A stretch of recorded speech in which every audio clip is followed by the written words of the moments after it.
2022 जी ॿोॾि खां पोइ वर्ल्ड बैंक ऐं सिंध हुकूमत जे ताउन सां ही रोड मंज़ूर थिया। बदकिस्मती सां नाहिल जेके ठेकेदार उहे पैसा त हड़प करे विया। हाणे पैसा जेको ही रोडनि ते पत्थर विछाए हलिया विया आहिनि। हितां जा जेके रवासी आहिनि अच वञ में उन्हनि खे सख़्तु तकलीफ़ुनि खे मुंहुं ॾियणो पइजी रहियो आहे।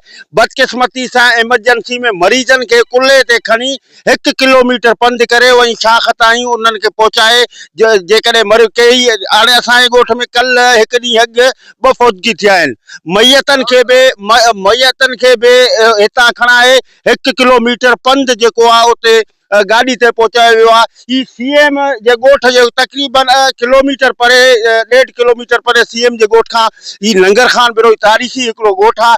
बदकिस्मती सां मां सिंध जे वॾे वज़ीर सिहत मुराद अली शाह खे अपील कंदुसि त ख़ुदारा नोटिस वठो। ही तव्हांजा रोड आहिनि, इन्हनि रोडनि खे तव्हां इन्हनि खे बेयारो मददगार न छॾियो जो नाहिल ठेकेदार जेको पैसा हड़प करे ऐं फरार थी वञे। रोड ते पत्थर उथला, इन खां बहितर हो जेको पुराणो रोड हो त माण्हुनि खे तकलीफ़ त कोन हो। माण्हू दरबदर आहिनि, माण्हुनि सां ज़ुल्म आहे। माण्हू एमरजेंसी में ई ग़रीब मज़दूर माण्हू पंहिंजे बच्चनि जी रोज़ी कनि था।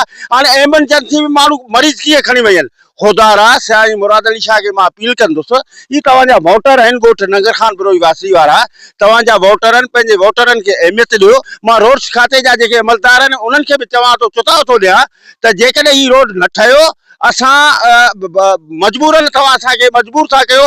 असां सीएम हाउस अॻियां पुरअमन एहतिजाज कंदासीं, धरनो हणंदासीं।